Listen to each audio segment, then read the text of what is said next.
Voilà, donc on entend les oiseaux chanter, on entend aussi mon chariot qui fait du bruit. Regardez-moi ça si c'est beau. Et donc là on va retraverser l'allée forestière qu'on avait traversée lors du passage du trou numéro 2 au 3. Et là on repassera par là au retour. Voilà, on avait traversé environ 300 mètres plus loin là-bas. Et donc là on va vers un trou que je trouve assez joli, hein, tout simple, mais avec des bois, donc le trou numéro 7. Donc toujours pareil, hein, on n'est pas en départ blanc, vous voyez sur ma gauche, vous voyez ils ont besoin d'être retapés. Bon, il faut savoir que c'est un golf qui, comme beaucoup de golf, a eu du mal avec la crise Covid, hein. Donc il faut de l'argent pour et du temps pour refaire tout ça. Voilà, donc un trou qui va être beaucoup plus court que les 366 annoncés, en version 366 mètres, d'autant que le vent là arrive de face, il peut être compliqué. Donc tout droit, des arbres de chaque côté, hors limite à gauche parce qu'on trouve la départementale qui permet de venir au domaine.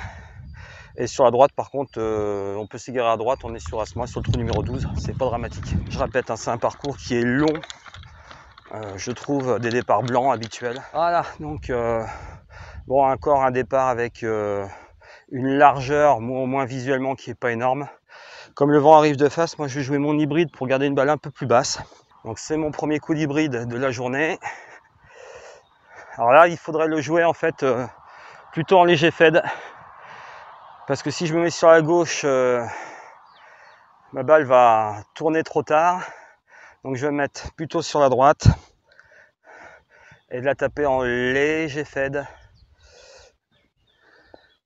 Bref, je vais essayer de faire un effet pas trop marqué parce que si l'effet vient pas, il y a leur limite à gauche. De l'autre côté, je peux pas vraiment m'aligner sur la droite. Donc on va dire léger fade ou balle droite. Je vais pas m'aligner trop à gauche pour pas prendre le risque. Je vais m'aligner, on va dire centre gauche. Si elle revient, tant mieux. Si elle revient pas, tant pis. Puis si elle fait un peu de draw, il n'y a pas mort d'homme. Donc là, je vais simplement mettre ma balle un peu plus en avant dans le stance pour favoriser un retour par l'extérieur. On va essayer de taper encore une fois un bon coup décontracté.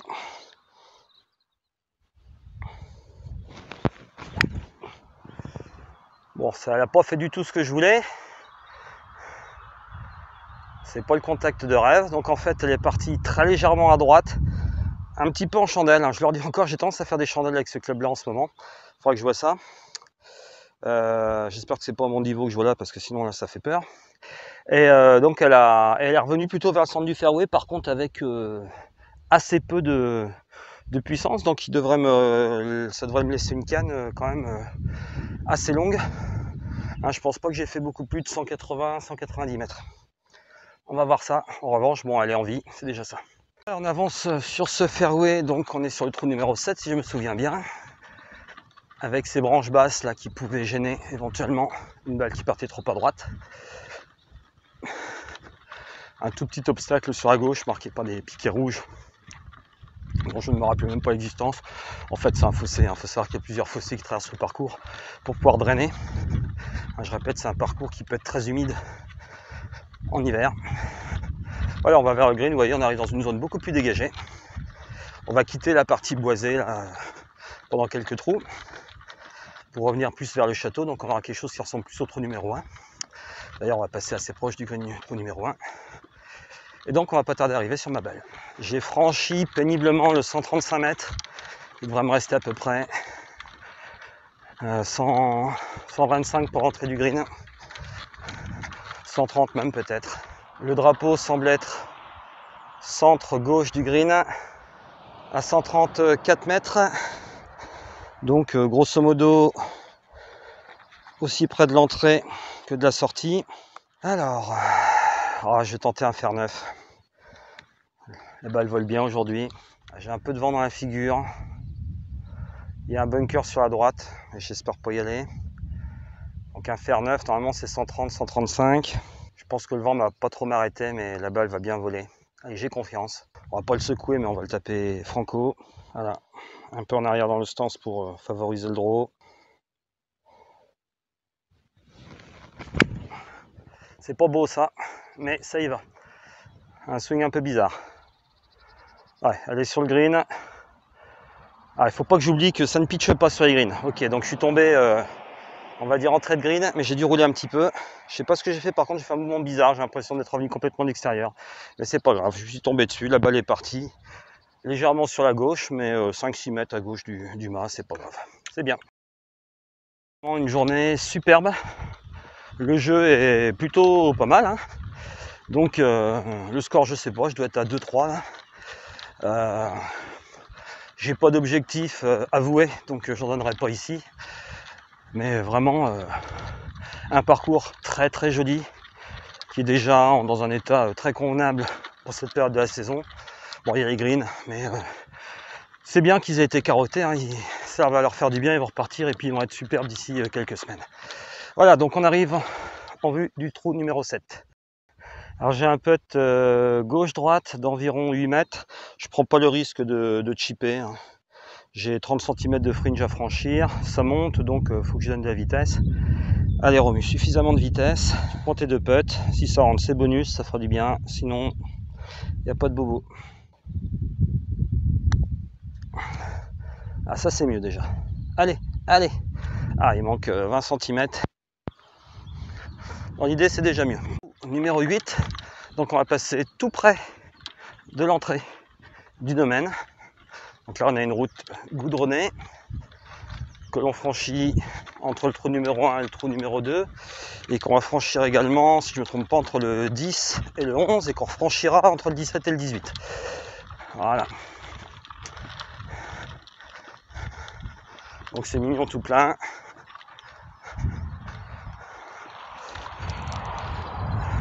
La route qui fait à peu près 600 mètres de long, qui mène vers le clubhouse.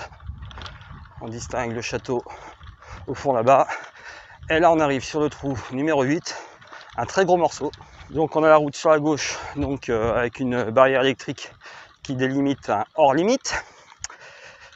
Et on a le green du 11 sur la droite ici, caché par des bosses, avec le départ du 18 un peu plus loin.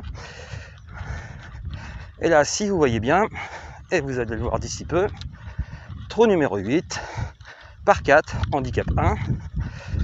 On a le vent dans la figure, vous l'entendez peut-être un petit peu. Voilà, je vous laisse voir le trou. De l'eau sur la droite, hors limite sur la gauche, et censément 414 mètres.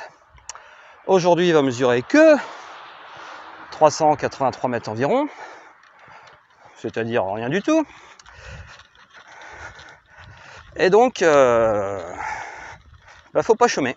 383 mètres, vent un peu de face, de l'eau à droite qui est pas ultra en jeu, sauf si on dévisse, mais justement, on sait le faire. C'est un trou compliqué. Donc là, si je sors l'hybride, il y a un petit risque d'être court pour le deuxième coup, de laisser vraiment une grosse deuxième canne. Donc on va prendre le driver. Il y a de l'eau à droite et un hors limite à gauche. Un hors limite, c'est plus dangereux que de l'eau. Donc on va s'enlever le hors limite. On va s'orienter un petit peu vers la droite, mais pas trop. On va pas essayer de taper une mine, c'est pas le but. On va juste essayer de la mettre en jeu. Et après on verra ce qu'il nous reste pour le deuxième coup. Si on peut pas le prendre, on le prendra pas, c'est pas grave. Le deuxième coup normalement n'est pas très risqué. Donc on peut se laisser une distance un peu plus grande. Allez.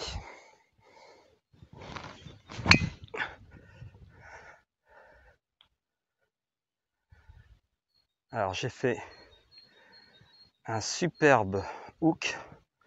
Je crois que j'ai vu ma balle ressortir, mais je suis pas certain à 100%. Je vais en jouer une deuxième, provisoire.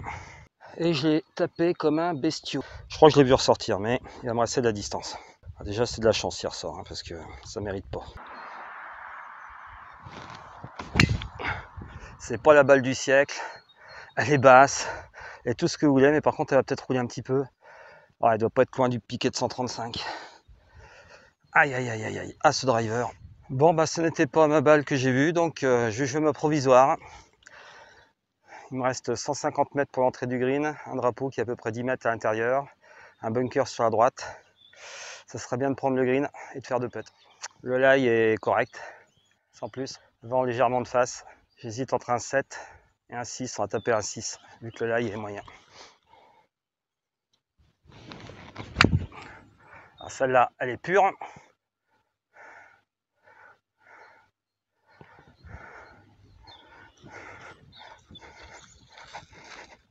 J'espère qu'elle a fait la distance. Ah bah, la tournée vers la droite, elle aurait été quasiment à hauteur du mât, mais elle a fini dans ce grand bunker.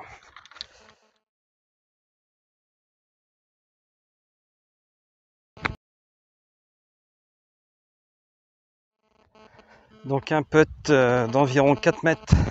J'ai droite-gauche, ça monte légèrement. Toujours du sable sur le green. Allez Romu, cela serait bien de la mettre. Allez, allez, avance, avance, avance. Oui. 4 dans le bunker, sortie 5, double bogey. Ah bah, une nouvelle fois, la sortie du driver me coûte cher. Donc voici ce trou. Alors ce qui va le plus m'embêter, ça va être les 2 bunkers à tomber de drive. Donc je vais plutôt jouer vers celui de droite, qui je l'espère n'est pas à portée avec mon hybride.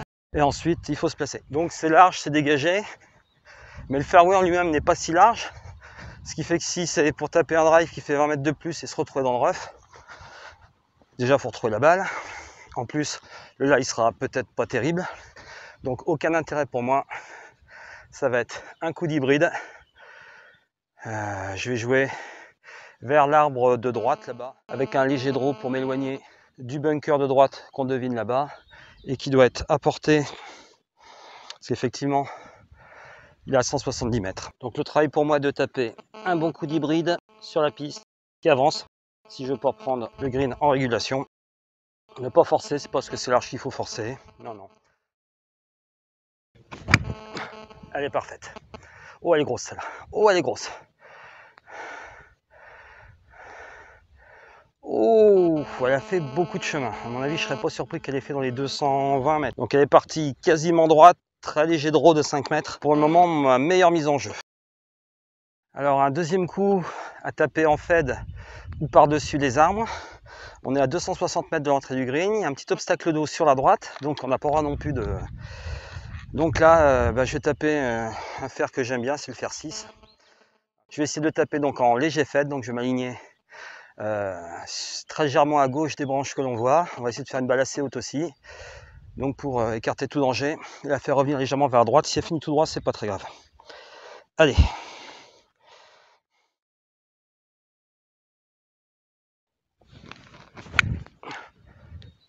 Ne tourne pas trop.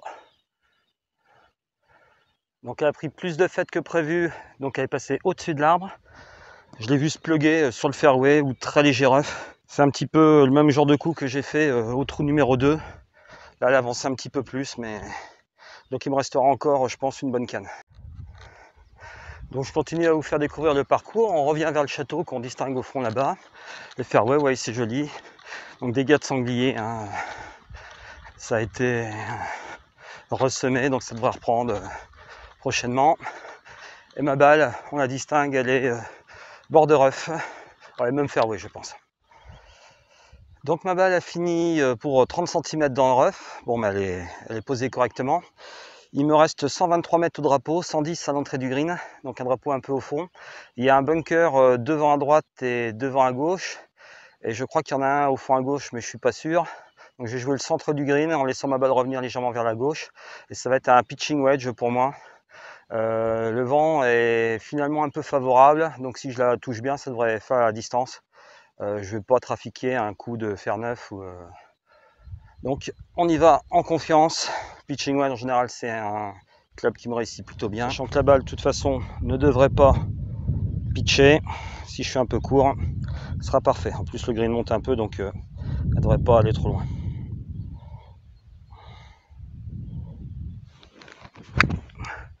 Elle est au mât celle-là. Elle est tombée, elle est même tombée un tout petit peu longue et elle a dû rouler 3 mètres. C'est marrant, on verra peut-être à la caméra, on voit un peu de sable qui vole quand elle tombe. Très très bon coup. C'est pas tous les jours qu'on est dans un cadre aussi sympathique, donc on distingue derrière les arbres là-bas une orangerie qui... Enfin, non, ça devait être des écuries. Je sais pas ce que c'est exactement. C'est un bâtiment en fait très imposant, style un peu napoléonien, on va dire 19e siècle, dans lequel il y a des séminaires, je crois. Très très beau bâtiment. Et sur la droite, on retrouve le château avec ses 7 tours, d'où son nom. Lui, dans un style plus ancien, bon, refait à la Renaissance, évidemment. Bon, pitching wedge pour un drapeau à 124 mètres et qui est long de 6 mètres. On voit que les beaux jours reviennent. Et en plus, le pitch est juste dans la balle. Donc la balle a bien tenu, il faut dire qu'elle était au ciel. Allez, on se le tente à l'arena. Ah, réussi.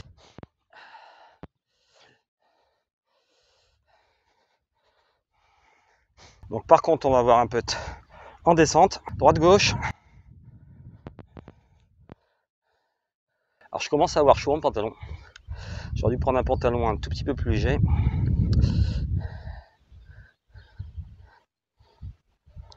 Là, je pense que je peux jouer 3 bons trous à droite. Ça descend, mais comme je peine à avoir la vitesse, déjà ce sera pas mal. Faut quand même pas que je dépasse trop parce qu'après ça descend beaucoup plus fortement. Allez, dosage. À cette distance, c'est que du bonus. 6 mètres environ.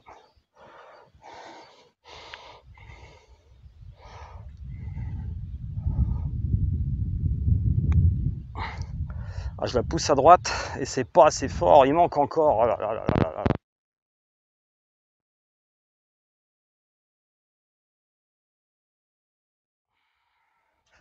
Donc le premier trou du retour est un par 4 en dogleg gauche assez appuyé, contrairement à ce qu'on pourrait croire ici. Voilà, je me rappelais pas qu'il fut aussi long. Aujourd'hui il va être un petit peu écourté. De l'eau au départ mais pas vraiment en jeu. L'eau qui est complètement sur la gauche n'est pas vraiment en jeu non plus. Vraiment s'écarter beaucoup. En fait, il ne faut pas aller dans les arbres et dans la pièce d'eau en face à droite.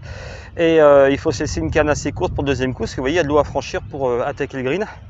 Donc bien choisir la canne au départ, la bonne ligne, et y aller. Donc moi c'est un trou qui me convient parce que je vais pouvoir le jouer en draw. Et puis une bonne mise en jeu, je pense qu'avec un fer 3, ça devrait suffire pour se laisser un coup à près de 120 mètres. Alors les arbres que vous voyez en face à droite arrivent assez vite, hein, ils sont à 175 mètres environ. Donc je vais m'aligner à la corde et je vais essayer de la jouer en draw en passant assez près de l'arbre. Je vais essayer de faire une balle haute, ce qui va me permettre de l'esquiver si je vais trop à gauche. Faut pas que j'aille beaucoup plus à gauche de toute façon non plus. Donc là on va essayer de lever le fer 3. Donc de bien le contacter déjà pour commencer, de lui imprimer un léger draw ou au pire une balle droite. Je m'aligne de telle façon que si je rate tout droit, j'ai de la marge, et si je vais un peu à droite, j'ai de la marge aussi. Bon, faut quand même sortir un bon shot. Allez, vent de face. Donc là, je pense pas faire plus de 185 mètres avec ce fer. Donc voilà, un tout petit peu plus à gauche pour la faire monter.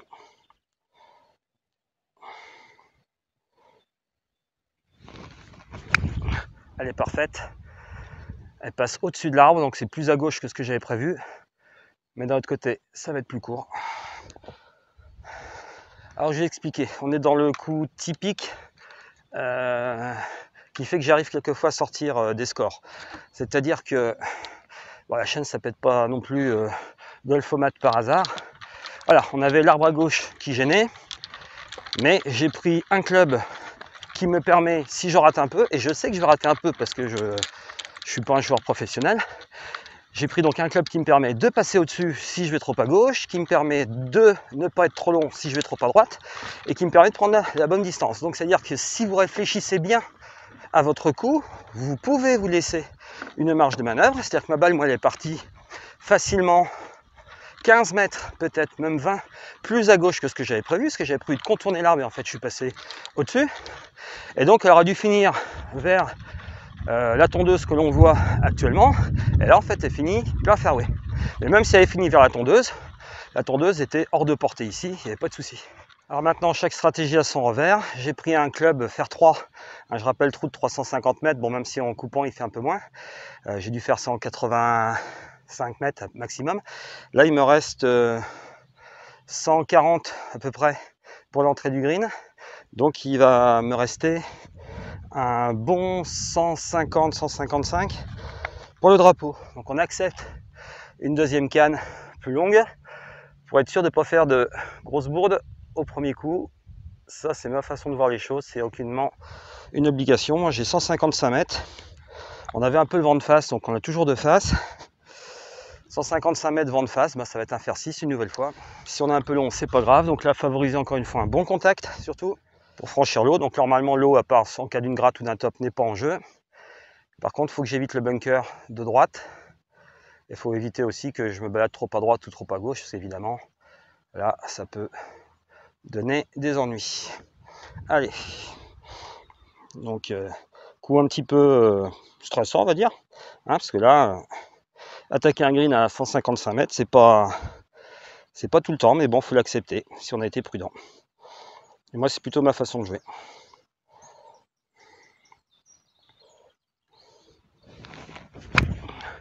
Elle est à droite. Elle revient pas. Bon, bah, une nouvelle fois dans le bunker. Je l'ai poussée à droite, c'est pas bien. Le contact est plutôt bon. Elle a fait la distance. Donc voici cette arrivée du trou numéro 10, qui peut offrir un peu de stress. Hein. Vous voyez, donc un fossé qui fait à peu près 5 mètres de large devant le green, qui se prolonge par une belle pièce d'eau à droite, donc interdit de dévisser. Un bunker à droite, si on n'a pas trop dévissé où ma balle est actuellement. Un green assez grand, il y a de la place à gauche en fait, je ne me rappelais pas. Et donc, on va essayer de faire sortie putt. Donc une sortie de 17-18 mètres. Pas mal. Allez, roule, roule, roule. C'est pas mal. Je suis content, j'ai donné de la vitesse. Une quantité de sable raisonnable. Elle a réussi à rester courte, mais c'est pas grave. C'est un bon coup. Maintenant, il faut rentrer le putt. Donc, c'est un putt en léger droite-gauche, 2 mètres 20 environ. C'est un peu humide, ça a dû être arrosé. Donc, je sais pas comment ça va rouler, mais sûrement pas terrible. Allez, c'est extérieur droit. C'est court, ça remue. Alors après ce mauvais bogey, enfin mauvais, non, c'est pas un mauvais bogey, c'est pas un trou si facile. On arrive sur un trou assez simple, en théorie, je dis bien en théorie. Le trou numéro 11. Donc 312 mètres des blancs, donc il devrait faire un petit peu moins aujourd'hui, oui, même nettement moins. J'irai dans les 270-280. Faut franchir l'eau, mais des jaunes, il n'y a aucun problème. Donc en fait là, faut sortir la masse, taper pour aller le plus loin possible, dépasser même le bunker de gauche. Et si on est dans le rêve, c'est pas grave, il reste un coup de 60 mètres, un truc comme ça. Et en général, le ref est pas très méchant. Donc pas aller finasser, non. On tape, on prend le drive, on peut s'égarer un peu à gauche, un peu à droite, il y a beaucoup de place. Et puis après, on tape un wedge pour les greens. Alors le départ est sur une petite presqu'île. La poubelle est là pour éviter que les voitures n'empruntent le pont. Donc le départ blanc se trouve plus loin derrière. Et là donc, les départs, je répète, aujourd'hui sont systématiquement des jaunes.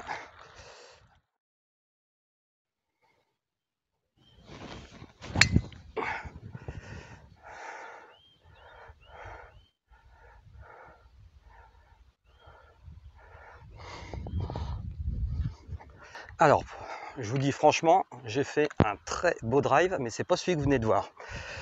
J'ai constaté que j'avais oublié de démarrer la caméra sur mon premier drive. Donc celui que vous venez de voir, il est pas mal, il est fait sur la piste, mais il est moche. Bon, je vous dois la vérité. J'ai fait un drive magnifique. Balle centrée, tout ça, un tout petit peu poussé à droite, mais qui est revenu en léger draw. Mais j'avais oublié de mettre la caméra sur on. Donc le drive que vous avez vu, c'est le deuxième, dont le résultat est presque meilleur parce qu'elle est vraiment plein fairway. Mais comme vous le voyez là, le fairway est très large. Un peu plus courte, mais elle était moche, honnêtement, pas d'équilibre, tout ça. Et donc je vais aller jouer ma première balle et récupérer Donc la deuxième, ah, c'était dommage de ne pas filmer le drive au départ de ce trou-là. Voilà, donc là devant, on commence à distinguer ma première balle. Alors vous voyez, hein, il n'y a aucun danger à s'écarter. Et puis là, dans l'axe du panneau et de la poubelle, on distingue ma deuxième balle, qui est léger rough.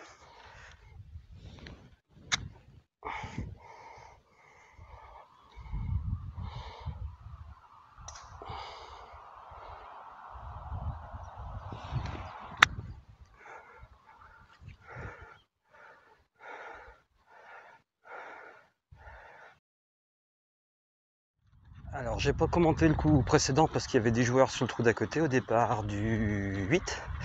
Donc, il me restait un coup de 58 mètres que j'ai posé au lob wedge. Alors, j'hésitais à faire un grand chip. Bon, j'ai pris le lob wedge. J'avais une balle qui était très portée sur le rough que j'ai posé 3 mètres court, qui a roulé 5 mètres hein, et qui finit, vous voyez, 2 mètres long. Donc, j'ai ça pour le birdie. Donc, un putt de 2 mètres 50, 2 mètres 60. Droite-gauche, en descente, il y a pas mal de sable. Donc, faut pas que je sois court, hein, les remues, pas court, pas court. Oui. Ah bah ça fait un beau birdie. Donc on quitte le green du 11 pour rejoindre le départ du 12 après ce birdie. Donc c'est un trou facile, mais faut faire le birdie. Alors vous voyez là les jardiniers qui sont en train de réactiver l'arrosage. On a eu beaucoup de pluie cet hiver, mais maintenant ça commence à sécher. Et donc on retraverse la route pour arriver au trou numéro 12 avec en face de nous 2 joueurs sur le trou numéro 17, 1 par 3. On verra tout à l'heure. Je parle pas fort hein, pour ne pas les déranger. Et donc je vous présente le trou numéro 12. Un trou pas facile. Donc c'est tout droit pour ce trou, ce qui en fait justement un trou pas facile. 360 mètres censément, c'est assez long. J'aime pas trop les trous droits parce qu'on peut pas vraiment s'appuyer sur un effet. Donc petite pièce d'eau à droite et à gauche hein, qui barre, c'est un fossé. Et là ça va être plus court, donc on va pouvoir jouer une canne plus courte pour rester sur le fairway. Mais c'est assez étroit, vous verrez. Alors des blancs, ce trou pour moi est très compliqué. Parce que je joue un hybride, je ne prends pas le risque de prendre mon driver. Et ça m'amène à partir de l'endroit où ça se resserre. Donc on n'a pas le droit de s'écarter trop parce que même sinon, après on n'a plus l'ouverture, on est obligé de se recentrer. Là c'est plus facile parce que je vais avoir à peu près 200 mètres pour le 135. Donc je vais taper un fer 3, quitte à rester un peu court, on ne sait jamais. En espérant tout simplement rester sur la piste. Hein, surtout pas s'égarer, sinon on n'a pas de coup pour le green. Donc ici, mettre la balle sur le fairway, c'est le seul objectif. Donc faire 3, s'appuie sur, on va dire, très légèrement à droite du centre du fairway pour la laisser revenir vers la gauche en draw. Si le draw habituel veut bien venir, allez, un coup relâché.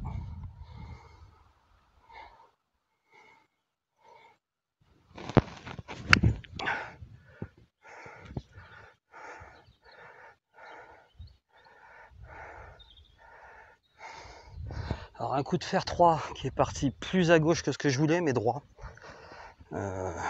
Bien soulevé.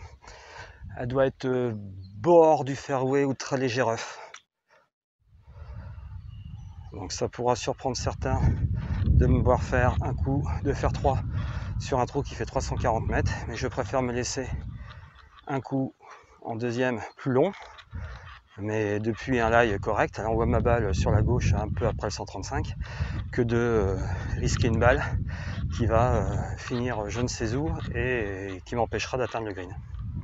Donc ma longueur me sert plus à taper des cannes plus sûres à la mise en jeu, quitte à me laisser un coup plus long pour l'attaque de green. Mais bon, comme je suis plus en forme avec mes fers qu'avec mes bois ou hybrides, ça me convient mieux. Donc j'ai un coup de 129 mètres pour le drapeau, avec un bunker sur la gauche qui s'étend en s'éloignant, un drapeau qui est plutôt centre, mais il y a un peu de place à gauche après. J'ai des branches qui pourraient me gêner un petit peu à gauche si je passais par la gauche. Là je vais passer un tout petit peu vers la droite, donc je vais essayer de passer légèrement à droite du bunker, puis la laisser revenir. Si elle revient pas, elle devrait finir green quand même. Voilà, c'est pour moi un fer neuf, tapé tranquillement. Vu qu'aujourd'hui, je fais bien voler la balle. Je risque quand même d'être peut-être un peu long. On va voir. Je vais le gripper un tout petit peu plus court. Faut pas que je ralentisse quand même. Faut que je me dise que c'est la bonne canne. Allez.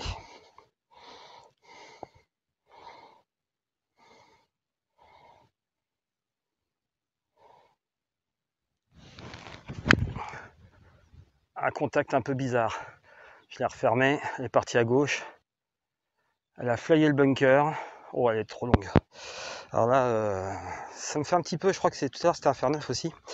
Je la tape, je referme complètement mon corps. Je suis trop pressé de regarder où elle va. Ça fait partir ma balle directement à gauche, plutôt droite. Très compressé. Je lui tombe directement dessus. Et donc elle fait une grosse distance. Donc elle a dû faire pas loin de 140 mètres là, ma balle. Donc elle a failli le bunker de gauche, mais je pense pas qu'elle soit restée, elle doit être derrière le green. Donc on se rapproche du green. Vous voyez, qui est plutôt tout en longueur, assez étroit en fait. Hein. Et ma balle est passée au-dessus de la partie gauche, elle a dû taper le fond de green à gauche, elle a dû dévaler après, à gauche derrière. On va voir ça. Elle doit être dans le petit rough. Oui, on la voit, elle est juste là. Juste au bord du petit rough. Là, la voici. Bon, le lie est bon. On aura un chip, ça monte au début, puis ça descend légèrement. On est en tout une quinzaine de mètres. Bon, comme ma balle est à plat, c'est un chip que je vais réaliser au sandwich. J'aurais pas monté, j'aurais pris plutôt le 50. Parce que c'est celui avec lequel j'ai le plus l'habitude de faire ce genre de chip. Je vais essayer de la mettre 4 mètres dans le green et puis qu'elle roule tranquillement jusqu'au mas, sachant que ça roule pas des masses, même si après ça descend. Donc, et puis on va jouer à peu près 1 mètre à gauche parce que ça redescend vers la droite. Donc chip standard, balle à peu près au centre des pieds. Et puis il faut que je la fasse tomber à peu près à 10 mètres. Ça tombe bien, j'ai travaillé ça récemment. Voilà, maintenant il faut qu'elle s'arrête. Elle kick bizarrement. Ok, alors elle était plutôt pas mal prise. Elle avait du spin, mais sur le sable ça joue pas. Et puis par contre elle aurait dû revenir vers la droite, mais elle a pris un bout de sable qui l'a fait revenir vers la gauche. Bon, c'est pas grave. Allez, il n'y a quasiment pas de pente. Hein. Faudra pousser dans le trou fermement.